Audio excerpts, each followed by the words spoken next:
And welcome to a new era for Moto E. The World Cup is now a World Championship spanning over 8 weekends in 2023. An all-new format on Saturdays as well, with a new manufacturer taking the reins of the electric Class 2. But some things will always stay the same, such as the ultra-close racing we've come to know and love. And it all starts here in Le Mans, round 1 of the Moto E World Championship.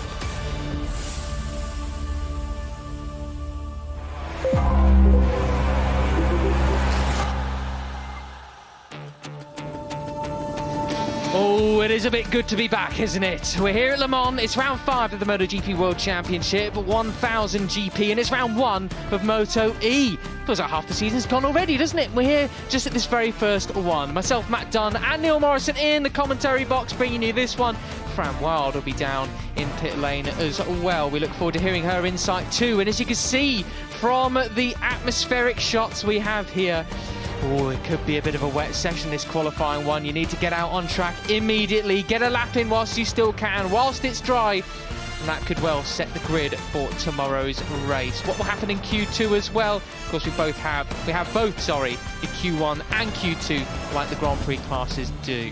This is the state of play coming into this one, though. You've got the likes of Tito Rabat, Alessandro Zacconi, Hikaru Akubo, Andrea Mantovani, Kevin Zanoni, Mika Perez, Alessio Finello, Lucas Salvadori and Maria Herrera in Q1. Then we have the fastest 2 riders from that session making it through to Q2 to join the likes of the riders on your right. We'll discuss them in that second qualifying session, however. But plenty of new faces in Moto E this year. Of course, we've got a new manufacturer in the form of Ducati, an all-new bike. Myself and Neil will be telling you all about everything that's new in due course. But Neil, a very good afternoon to you. How much are you looking forward to this? I cannot wait for Moto E this year. It's really bringing something new. Yeah, it certainly is, Matt. We're stepping into a new era of the championship. Of course, Moto E was a World Cup in the 4 previous years of its existence. But now, with 8 rounds and 16 races in 2023, it has earned the status of a World Championship. And what a fitting time for Ducati to step in as well as the sole supplier of the bike. I think that is going to generate a lot of extra interest in the class. And, well, it's a class that's been renowned for its racing throughout the 4 years of its existence, and I'm pretty sure with 18 similar bikes on the grid, we'll have a similarly close level of racing throughout the year.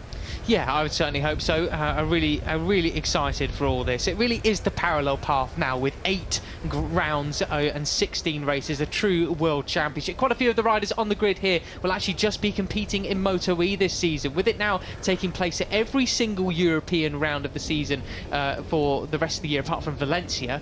It really is worth your while sort of staying here. I've got to give major kudos to the riders who are competing in other series as well. However, that does come with its own perils, doesn't it, Neil, ahead of this weekend? It certainly does, because there are supposed to be 18 riders on the grid. Sadly, we only have 17 here because Eric Granado had a big crash at the World Superbike round in Barcelona just a week ago, or just under a week ago. It was on the Saturday, the first race. Eric was concussed, took a big knock, and unfortunately has been declared unfit here this weekend. In fact, he didn't even travel to France, so Eric will not be here. Le Mans, we will welcome him back, hopefully at Mugello in 4 weeks' time.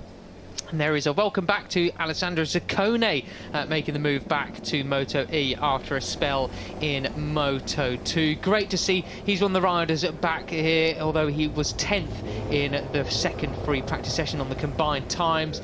So he will need to fight it out in this Q1 session to make it through to Q2. The same goes for the likes of Hikaru Akubo as well, who historically has run very well at this Le Mans circuit. But I think, Neil, probably whilst we look at the riders, it's important to state just how different these new bikes are, because you might be seeing some riders who have gone very well before. Zacconi was a race winner and podium finisher multiple times, struggling a little bit more with this new bike. Why is that? Well, it does have a lot of different characteristics to what we used in the past. It's much lighter than what we used in the past. We've seen a reduction of around 40 kilograms from the first iteration of the Moto E machine that was used in 2019 to the Ducati V21L that is being used in 2023. That's a massive gain over the space of 4 years. And well, Ducati have brought a lot of trick stuff, which we'll go into, I think, in a bit more detail during this session. It is a proper race bike. Rather than being a road bike that's been converted into race usage, this is a proper race bike that's been built from the ground up by all the engineers at Ducati Corsa. So pretty exciting times, you would have to say. And I think it's worth saying, I mean, that's the right way to phrase it, isn't it? The previous bike from Energica, who served a great purpose in their time, providing, being the sole manufacturer for Moto E. They did provide a road bike that was converted into a race bike. This is a race bike through and through, built from the ground up. And Ducati even said in the pre-race press conference yesterday that they intend, from this technology there in MotoE, to start developing more e-mobility and to converting the race bike into a road bike. So it's the other way round. And so with that, and of course the expertise and things like that from Ducati, a massive corporation over many, many years, this is the end product. And it's had such a raving review from pretty well all the riders. Even though some of them who may have been fast before and figured out the Energica model, they haven't quite figured out the Ducati yet, they still all say, yeah, really like this bike. Yeah, absolutely. It is supposed to be a lot of fun to ride, and yeah, just quite different, I think, from anything else that's really available in the world of motorcycle racing. A lot of these guys in this paddock have, well, numerous years of experience either in Grand Prix racing or in the World Superbike paddock, some in endurance paddock and endurance racing as well, but I don't think anything is quite like the different sort of power delivery and characteristics that you feel with these Moto E machines. Yes, quite right. And of course, coming into this year as well, as we see Andrea Mantovani coming back to Moto E this year, already running off on circuit, getting a bit ahead of himself, down into braking, into Garage Vert. Some of the key other things is there's now traction control on the Moto E bike, so we might be seeing a little less smoking, spinning of the rear tyre, but we'll be seeing less high sides and things like that. That was something which the riders were very, very excited to actually receive this year. And also there's a bit more engine braking as well, and it was really, it's had such a great reception. But I think we can head down to pit lane actually. Fran Wild, I heard a little whisper in my ear, but my levels weren't quite adjusted so well. So Fran, take it away, what have you got for us? What we have is the 2019 Cup winner, Matteo Ferrari, currently the lap record holder around Le Mans as well. Looking at the skies though, not sure anyone's going to beat it in qualifying, despite this being the big push of the day. How are you feeling now watching these guys head out as the skies get grayer and grayer? Yeah, really happy to be here another time. We have to watch the weather on in the left side where there is the sun. But yeah, I'm really happy about the free practice. We were fast, so good feeling with the bike. We have to improve a little bit some sector, but I'm quite confident for the qualifying. It will be important, like always, to be in the first two row, but I'll try to do my maximum to be on the front. And Jordi was saying, especially yesterday in the press conference, that no one knows where the limit is yet of this new Ducati. Do you think you got a little bit closer today and this afternoon? Yeah, of course. The limit at the moment with this bike is not very close, because we have to understand a lot this bike because we didn't run a lot. But yeah, I think we did a good lap time this morning, and we can improve a little bit during the qualifying. Well, yeah, like I say, you are the current lap record holder, so let's see. Best of luck in quali. Thank you, ciao. Yes, thank you very much, Fran and Matteo Ferrari, one of 4 riders who's now been in every single season of Moto E so far, and obviously a previous World Cup winner, looking to become a world champion this year. Worth noting, Neil, he is the all-time lap record holder now after the session in FP2 this afternoon. Well, lunchtime, I should more likely say. But tell us about, I mean, how much quicker is that now than what were lap times we used to see? Yeah, well, we've seen a bit of variation through pre-season testing. We had a pre-season test at Jerez, which was afflicted by the weather at certain points, and then we had one in Barcelona. I think the Moto E lap record was broken by a couple of tenths of a second, 3/10 of a second, if I'm not mistaken, at Jerez. But then when we went to Barcelona, it was by over 3 seconds, which is obviously a pretty massive leap forward for this year. The previous lap record in Moto E prior to this weekend was Nicky Tully's effort from 2020. And that was a 43.4. Earlier today we did a 1 minute 40.9. So yeah, 2.5 seconds faster. So you imagine we could get to around 3 seconds faster if this weekend progresses with decent weather conditions. Yes, I spoke to MotoE World Championship Director Nicolas Goubert earlier on just to catch up and see how everything's going, and he honestly could not be happier. And he said the first thing he mentioned was, did you see the lap times?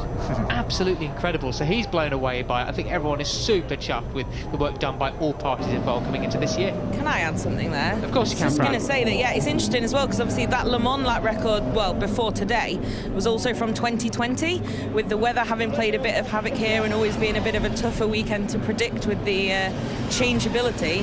So especially somewhere where we've had a few rounds of MotoE and it's largely been sunny, that'll be an even more interesting comparison, I think, later in the season.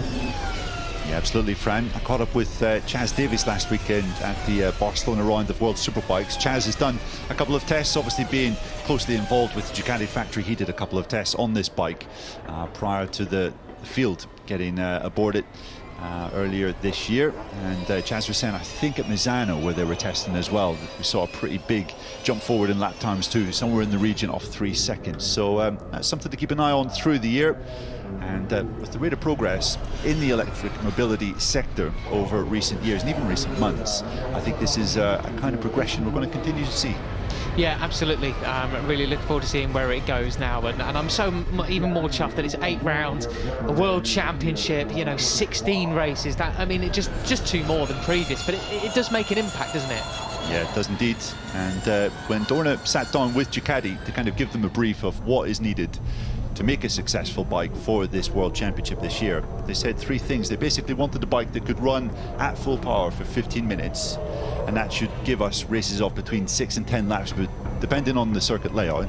They also asked to have a lap time kind of on a par with Moto3 machinery, which we already had with Energica in years gone by. I think it was faster than Moto3 in Austria in previous years, for example. And then they give them a weight target of 237 kilos, which would have been a little bit down on what we were racing previously. Well, Ducati delivered, and then some. 225 kilos is the weight of these machines out on track currently, so they far surpassed that.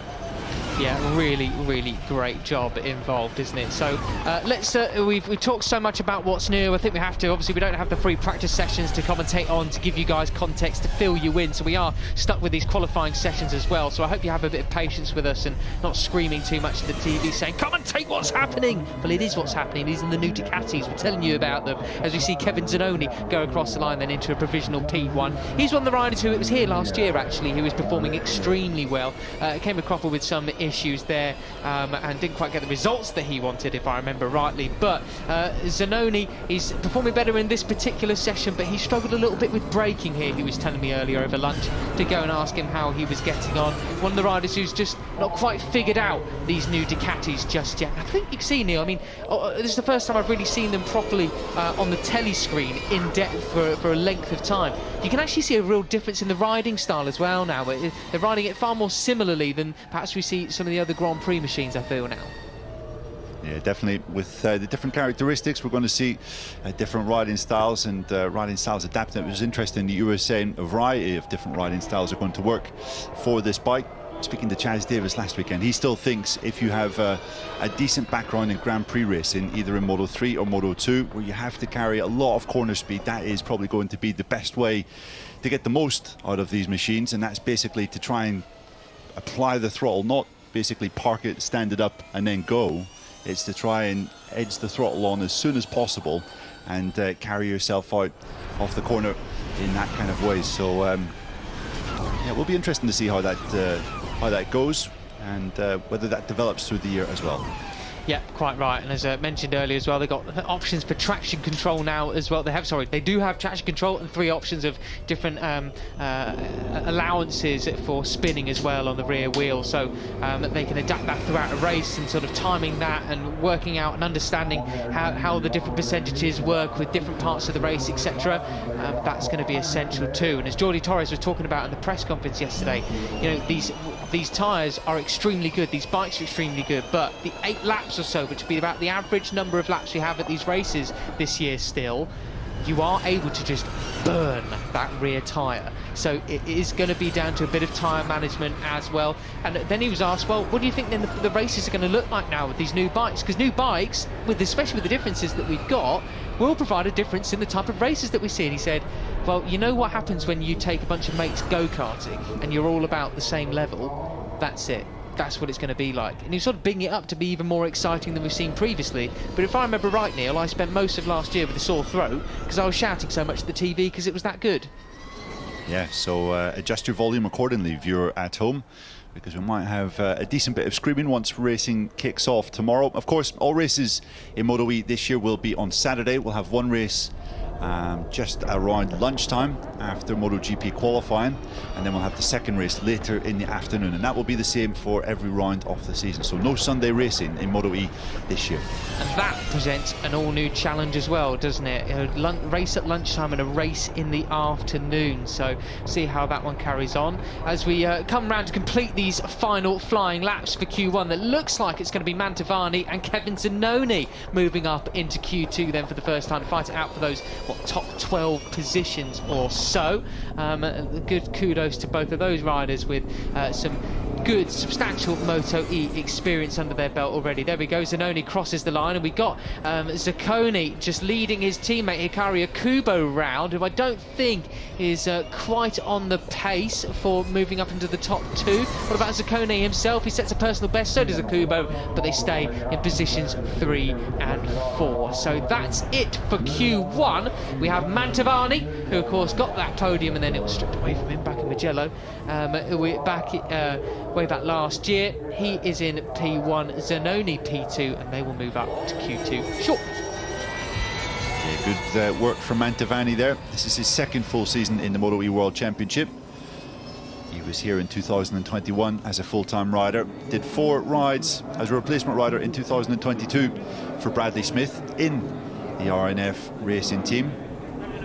He's back again, looking like he has some decent potential. Kevin Zanoni as well, a returnee to this class. This is his 3rd year in the championship, and he's starting on the front foot, getting through Q1. But we're going to pass down to Fran, because I think she has managed to grab hold of Ducati's Roberto Cane. Fran, take it away. I have indeed. So very quickly, first day of action for the Ducati today. Lap record's gone already. How are you feeling? Happy with what you've seen? Okay, I'm very happy, to be honest, because we hit the record this morning. And luckily the weather is getting worse now, because you saw that the clouds, I was hoping it was good to see even better lap times, but you know, it's life. We will see. It is life. And what's impressed you the most now you've seen all of these machines out on track and in competition? It impressed me how fast were almost all the riders immediately. They could reach very good lap times immediately, so it's a very good news, because it tells you that the bike is easy to ride, and they can get good lap times immediately. They can indeed, and all great reviews so far as well. Thanks very much for talking to us. Thanks to you, bye. Thanks very much, Fran. Thanks as well to Roberto Cane. I should have added that he is Ducati's Director of E-Mobility, so basically the guy that's heading this Moto E project for this year for the Bologna factory. He loves it as well, doesn't he? We had the pleasure of being on a little conference call with him, just sort of, they actually filled us in on everything new about Moto E this year. I mean, can you imagine? They told us everything about the bike and the technology and things like this. I mean, most of it went over my head, I must say, but can you imagine if MotoGP did that for us? I mean, they are just so open about this project, they're so pumped about it, it's great to see. Yeah, so if we can maybe get Roberto to put in a good word with Gigi Dall'Igna, and they could do something similar for MotoGP at the end of each year, that would be much appreciated. But Matt, a bit of unfortunate news. We're just hearing from Fran down in the pit lane that it is raining. Yeah, that is unfortunate. We're not going to get that barnstormer. It's only very light though. There's still time for it to hold off now and then improve again, with my vast experience racing on track, of course, but you know what I mean. It's very light, but it's getting greyer and greyer, and unfortunately the darker grey is coming closer and closer to where we are in pit lane. So could be an interesting few minutes coming up. It certainly could, Fran. And just looking out of our commentary box, we're at the end of pit lane. Looking across to the main grandstand on the other side, and well, we'll come back to that afterwards, Matt, because here we'll have the results from Q1. Yeah, a 141.2 from Andrea Mantovani. That beats his 142.0 back in the practice 2 session earlier this afternoon, so good job from him moving up into Q1 along with Kevin Zanoni. There we have Alessandro Saccone behind him with Akubo Rabat returning to a Grand Prix paddock. He was 5th in that qualifying session. Alessio Finello back again in Moto E. P6 from Lucas Salvadori, Mika Perez and Maria Herrera down in 9th place. They will start from the grid in P17. Up next, Q2.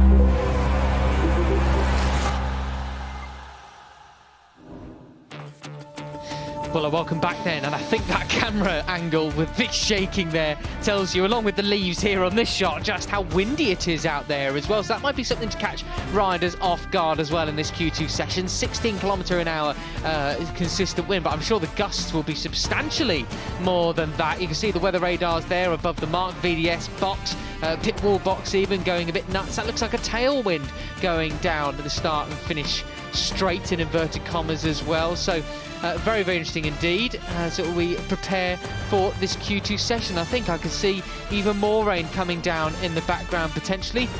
Who's Ricky Rossi carrying away? He's kidnapping somebody in the foreground of our picture there. Neil, though, some of the fastest laps of the weekend potentially would have been coming in if the weather had stayed pretty well dry. What are we to make of this session coming up then?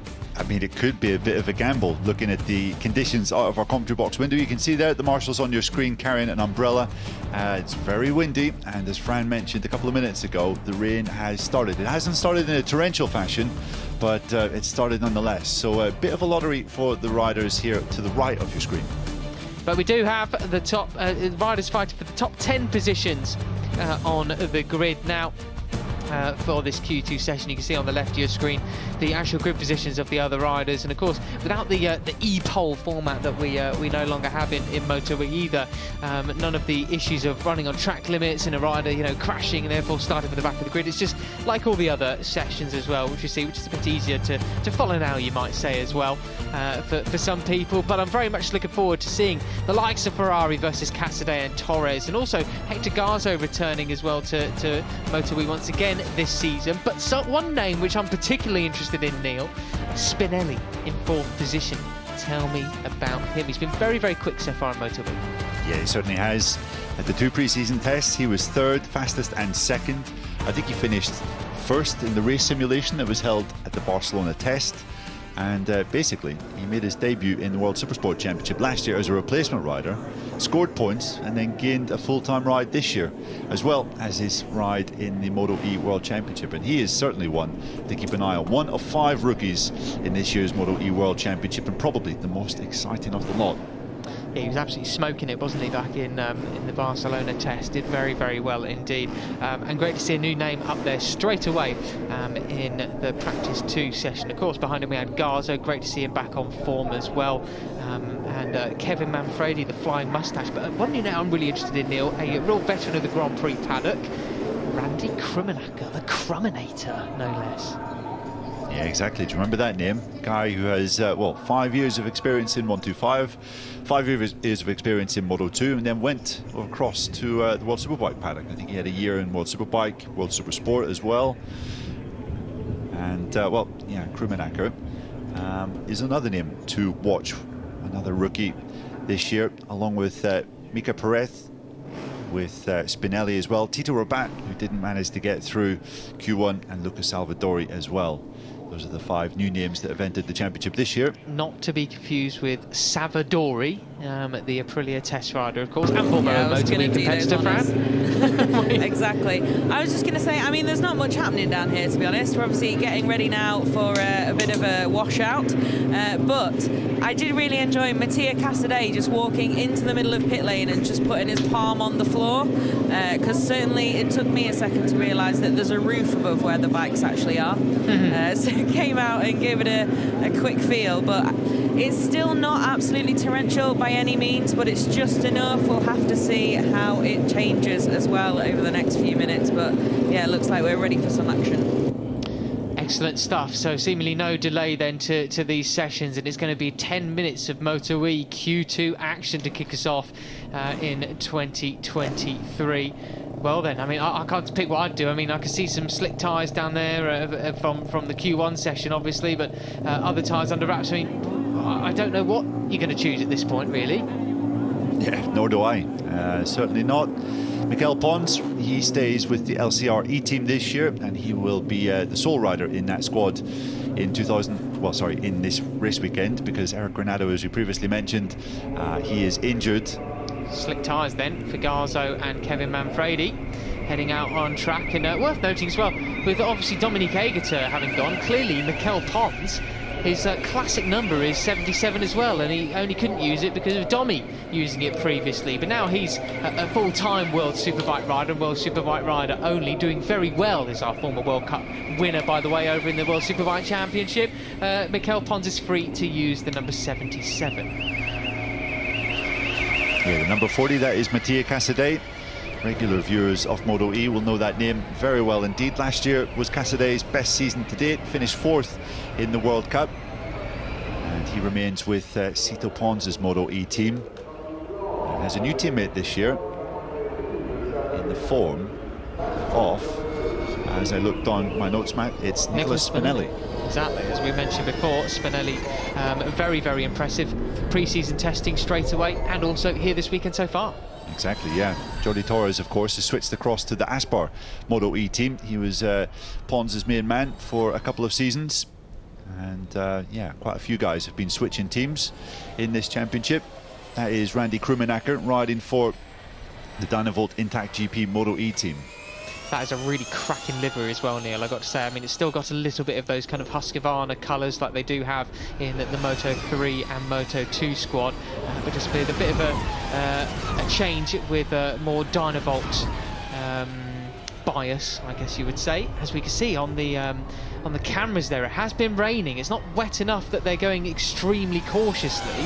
They're still throwing it in there, but blimey, look at the raindrops on the camera there. It's clearly been rather misty, but they're throwing it in still with some confidence and a heck of a lean angle as well. So I mean, will the riders that are first round to complete a lap, are they going to get the best of the conditions? Well, yeah, this is the thing. I mean, it's obviously conditions are worsening, so it's get a lap time on the board as soon as possible, and that will probably be the best lap of this entire session. So a lot of emphasis will be put in to this lap time right here. Now, you have to say it's very brave stuff, because it doesn't look as though it's raining here up towards turn 1 and into the Dunlop chicane, but then towards the end of the lap we saw, Matt, conditions deteriorating quite a bit. And which just made me wonder, like, why some people, you know, like Spinelli and things like that, why weren't you rushing to get out? We're seeing what this weather's doing. I mean, maybe they got some access to some more weather radar information that we don't. But I can't help but feel that there should have been a bit more of a rush to get out on time, to be the first to set a flying lap, because that could well be the best of the conditions. We've seen qualifying, I can't remember exactly where it was in MotoGP, but we've seen it happen before. I think, yeah, that is the case. You can see that the rain flags are still being shown right the way along the start and finish straight into turn 1, but it looks okay coming out of Musée. Turn 7 down into turn 8 into Garage Vert. There's a few spots of rain on the camera, but certainly nothing too crazy, and certainly going off the aggression that Hector Garzo, the number 4, is showing, and Kevin Manfredi just behind him. I mean, these guys are looking okay, and I mean, here looks pretty dry. Yeah, it does. It does. And looking to back it in as well. Garzo got one of the coolest riding styles that we've seen in MotoE, that's for sure. And looking to pull away from Manfredi a little bit, putting a bit of daylight between him and the Italian, the flying mustache as well. Very helpfully, my laptop heard us talking about the weather, has provided me with a local forecast as well. So thank you for that. Trusty MacBook, but there we go. So we're going to see some exact times coming. Let's see how far off the pace they are as well. As you can see, Garzo just sliding it through the penultimate corner there. That was really, really decent to see. Not quite the smoke billowing off the rear tyre that we've seen on previous occasions.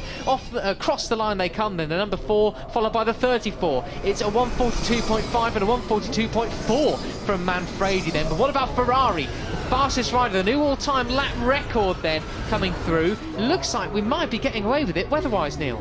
Yeah, we my, these are really impressive lap times considering the conditions that they're riding in. Matteo Ferrari there, 42.6.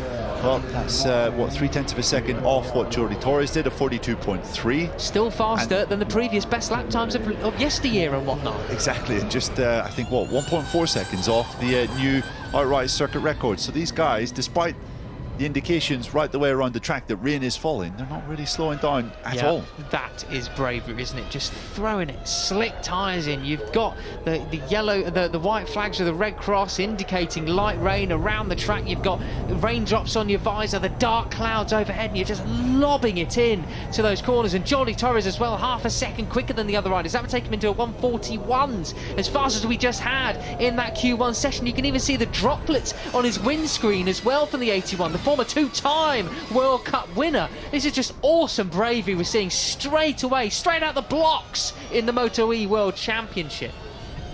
Yeah, absolutely. Good lap time coming in from Krummenacher as well. Fran?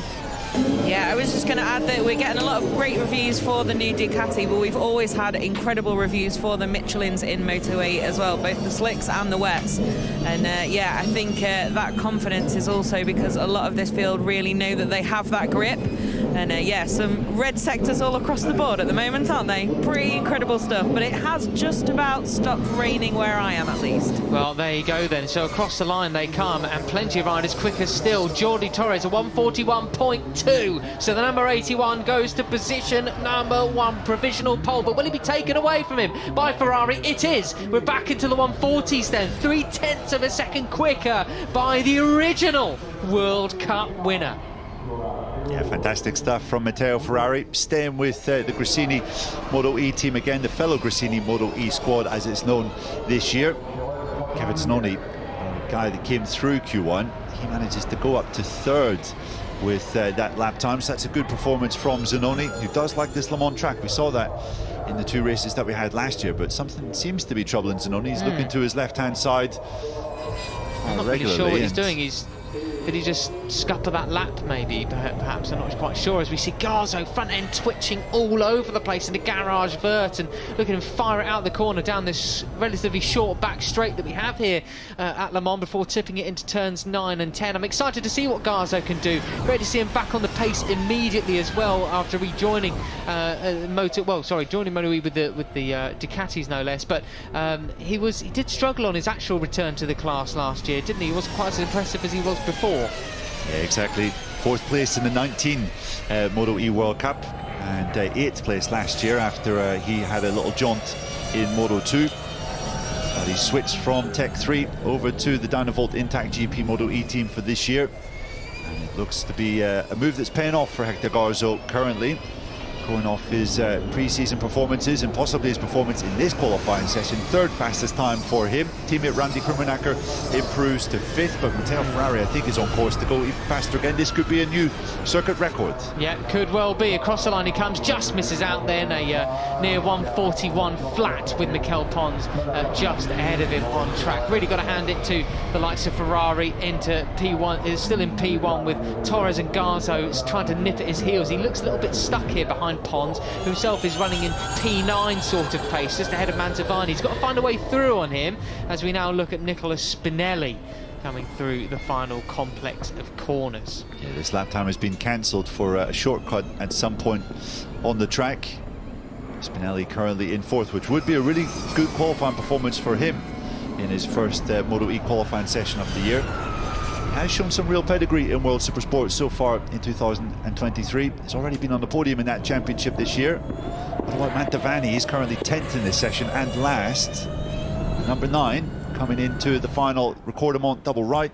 God, look at his eyes on absolute stalks with that clear visor there. I just love it when it's a little bit darker outside and they don't have the tinted visor. You can really see the concentration that they have as he comes across the line and moves up his position to P9. Still 1.2 off and 1:42.2 for the number 9.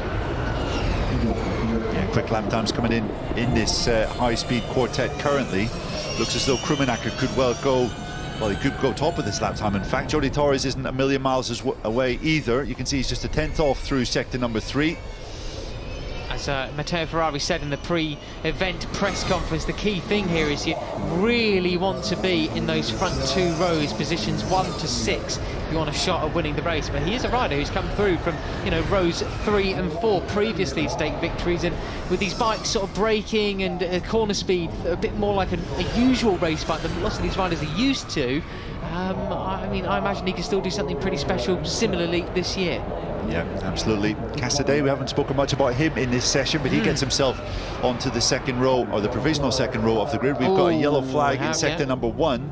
I'm not too sure what that is about. Has someone come off? It's a big black line going off the track there. Oh, yes, yep, and there is a rider. It's one of the Grassini bikes. I think it's Spinelli or Casadei. Ferrari. Sorry, yeah, not Casadei, Ferrari, that's it. So the number 11's gone down then, so that will be no more. This lap for Casadei won't count. He will only be provide a best of 6th position in this qualifying session, and that is Ferrari down and out as well. But he might well be from the gravel or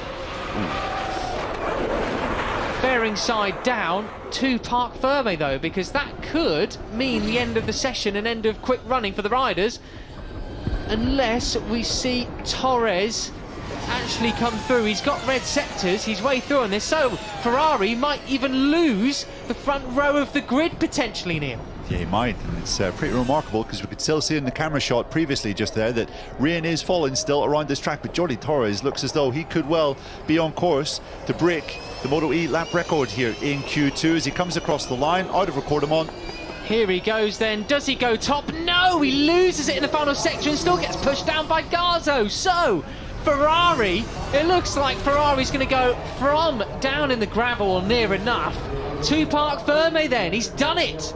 He claims the first pole position in MotoE as its new World Championship denomination. I mean, thank God they made it a World Championship, because I really got confused and kept messing up calling it World Championship when it was always a World Cup. So I'm very glad I'm no longer completely in the wrong. But what about Spinelli coming through these final sectors? There was a personal best in sector 3, but lap time cancelled. There you go. Across the line he comes. That's not going to make any difference. So then it will be Ferrari P1 from Garzo, P2 Torres, P3. But look at that, our top rookie, Randy Krummenacker. Yeah, the Krummenacker, he is back as we see Matteo Ferrari. Well, he's going from gravel trap to Parc Ferme. He'll be done with Fran in a matter of minutes, all being well. Hopefully that he can catch some transportation back to the paddock. Yep, there he is. There it is, right on cue. So Matteo Ferrari picks up pole position. Incredibly, Matt, he's had 10 front rows in his Moto E career in years gone by, but only 1 pole position before, so that's only his 2nd pole position of his Moto E career. Gosh, well, there you go. Fair play to him. His the consistency in his lap times and the racing that he did on Saturdays and Sundays that really matters when it counted, wasn't it? So Ferrari, that is maybe he's found something new for this year, a new weapon in his arsenal to bring the fight to the likes of Jordi Torres, who well, I'm not sure what's going to happen with Eric Granado now. He's missed out on 1 round, because that could well spell the end of a championship already. But anything can happen in MotoE. I mean, with 2 races in 1 day, you know, if you have a really poor first race, it could impact you for the second one just a matter of hours later. Yeah, and you would say that missing the race in the Moto E World Championship this year is not maybe going to be as critical as years gone by, because, well, we had 6 rounds, I think, 12 races last year. This year, obviously, has expanded up to 8 rounds and 16 races. So, yeah, I still wouldn't be ruling out young Eric, even if he's not here in Le Mans this weekend. Yeah, just have to see what that does for it, for the championship overall, won't we? As Torres is looking to find out exactly where he needs to park. What position are you in? You can see his awesome press officer, Vicente Villa, one of the hardest working people in the entire paddock, with a camera already, just him alone. In fact, to greet Torres back, no one there to help prop his bike up on a stand or anything like that just yet. They've got to do the run all the way down from the other end of pit lane, look, past the Red Bull rookies. As we see then Casadei and Spinelli come back into the pit lane as well. Garzo went straight through and past Parc Ferme. It's like he's forgotten what it's like for some reason. As we can see the most iconic set of pork chops, mutton chops, sideburns, outside of Guy Martin and Ben Bostrom in all of motorcycle racing. It's Spanish Elvis into Parc Ferme. He's the only one there. Yeah, it might be a while before we see Matteo Ferrari there, to be honest. judging by how quickly he can get down from the Dunlop chicane. But great stuff from Jordi Torres. We never really saw the best of Jordi in 2022, did we? After that really painful leg break that he suffered in the first round of last season, sorry, the second round of last season. Very true, yeah. Oh, there is Garzo. Garzo eventually has worked out that he has to come back. I'd love to hear from him why he didn't think he should go to Parc Ferme, whether it was just a failure to remember. As we see Jake Dixon going to give his teammate of sorts to big congratulations. That's nice, isn't it? Torres, of course, did a ride in Moto2 last year, didn't he? Towards the end of the year. Yeah, and this year. He did, yeah, I was going to say, he did for- this year as well. Yeah. Ethan Guevara obviously missed the first 2 races of the year. It's actually, I'll the let years you- gone past so far, I thought it was last year that he did that. What a muppet. I'll let you off, Matt. You haven't been in the commentary box for Moto2 this year. But yeah, Jordi acquitted himself with real panache and style and professionalism, as you would expect, of course, from a double MotoE World Cup winner. And I also got handed to him before this. I went to go and see what the riders were up to and hear from a couple of them before qualifying got underway. There was only 2 people in the Aspar MotoE box, Maria Herrera and a teammate, Jordi Torres. And Jordi was giving her tips on how to ride the MotoE bike, giving her style tips and things like this, taking time out of his busy session and his own sort of debriefs to try and help his teammate along the way as well. I really, really appreciate that. He is good guy Jordi, that's for sure. As Garzo shakes his head. Maybe he didn't think that he got top 3 or something like that. As we see Ferrari's made it back then. Yeah, Garzo has been on the front row 4 times in the past. He's never quite managed pole. Each of those 4 times was second position. So this is his joint best qualifying performance of his MotoE career. We went to go and join Fran in the pit lane reporter's box as well there. Not quite.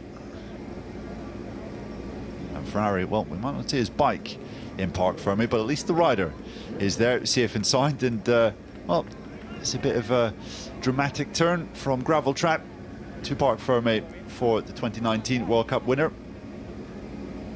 Ferrari has looked good during pre-season testing. He was a little bit off the boil at the Jerez test. I think he was 11th there, 4th though here, or 4th in Barcelona. But Jordi Torres is the man we're going to speak to first. He's down in Parc Ferme with Fran after qualifying 3rd. So Jordi, just saying, when you arrived, you weren't exactly sure where you were. You knew you were in Parc Ferme, but 3rd place, front row, despite some difficult conditions. Are you happy enough with that? And what do you expect from tomorrow? Yeah, of course. In this kind of condition, it's very difficult to know what time can squeeze the rivals, you know, because, okay, the bike have potential, but you don't know in some points are more wet or more dry, and you can squeeze more, squeeze less. And okay, at finally 3rd is not bad for both races are pretty good, but for sure comes biggest show tomorrow in the 2 races, and we'll see what happens. But for sure, start on the 3rd position are very, very good. It is. Congratulations. Thank you. Excellent job, Jordi. He's always a great showman, isn't he? Just that cheesy smile to the camera there. I do love that. Need more personalities like that in motorcycle racing as well, don't you? So number 81. Great. Will he become the first MotoE world champion this year as well? And certainly does mean something. It really is becoming the parallel path now, isn't it? As we can hear then from Hector Garzo. Did he or did he not know that he had to come to Parc Ferme? I think that's the question, isn't it? What about it, Fran? Yeah, Hector, you seem to have a few questions as well. Are you in Parc Ferme? Are you not? But you are. Difficult conditions, but 2nd place after you were pretty angry after that crash earlier on. You happy with that, back on the front row? Yeah, for sure. Thank you very much. I'm really happy to be back on the Parc Ferme. Yeah, in the FP2, I really have a angry moment with myself because I tried to push too much to try to fix the better setting for the qualifying, and I have a mistake on the 2nd opening lap. Well, this is racing, no? I try to manage the qualifying the better way as possible. I went long all the laps. I pushed it too much myself. I need to be a little bit more relaxed, but for sure the lesson is learned for me. And well, I managed it quite well the last lap, and I was really close, maybe 0:22. But well, I'm happy with the work, and let's see tomorrow how is the race. We will. Congratulations, welcome back. Thank you very much. Yeah, good stuff from Hector Garzo. Good to hear from him, and he was absolutely right. Just 22 thousandths of a second were in it between first and second in the first Moto E qualifying of the year, and just 25 thousandths covered the entire front row, man. It was very, very tight at the top. Ferrari, Garzo and Torres split by hairs, you could say. Yeah, nothing at all. That's really, really impressive. Straight from the off, all as competitive as each other. But Matteo Ferrari, pole position from the gravel. How does he feel, Fran? Yeah, exactly. So, Matteo, a little bit of a more interesting journey back to Parc Fermé, but pole position for the first race of this historic season for MotoE. You happy with that? You look pretty happy, even though you've had to put a bit more effort in walking back. Thank you so much. I'm really happy about today. The feeling with the bike is incredible, and the first pole position with Ducati is special. Of course, the conditions during the session were very, very difficult, and you know, every time when you have to exit from the pit with this condition is difficult mentally. But I started and I pushed from the fourth corner. Yeah, happy about my lap time. I did a mistake during my best lap, but you know, it's normal with this condition, and I have to improve a little bit some braking point because I saw the other riders. But yeah, happy to be here in the Parc Fermé, my first pole position of the season, so ready for tomorrow. Don't improve much more, they won't catch you. Congrats. Thank you, ciao. Great stuff. Another great character in MotoE. One of the only riders, of course, to have competed in all MotoE seasons so far. Great to see Ferrari back with that same also Grassini squad, and also that very, very nice livery as well. Got to hand it to them and their main sponsor. Very nice indeed. Will we see it on top of the podium twice tomorrow even? Let's see, because of course, yes, 2 races tomorrow, lunchtime and the afternoon, Neil. Yep, absolutely. It's going to be a busy day. Fit that in with Red Bull Rookies Racing, MotoGP Sprint as well. You will not want to miss out on Saturday here at the French Grand Prix.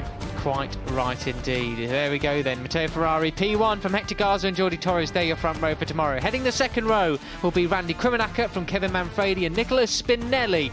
Mattia Casadei couldn't quite beat his teammate today. He'll be heading row 3 ahead of Zanoni and Pons. Mantovani, 10th place, row 4 ahead of Zacconi and Akubo. Then you've got Rabat, Finello, I should say, and Salvadori.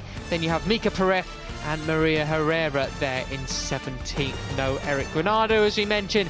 Hopefully we see him back in Mugello next time around. That was MotoE. Qualifying done and dusted. Tomorrow's race day for them. We cannot wait. Ferrari on pole here in Le Mans.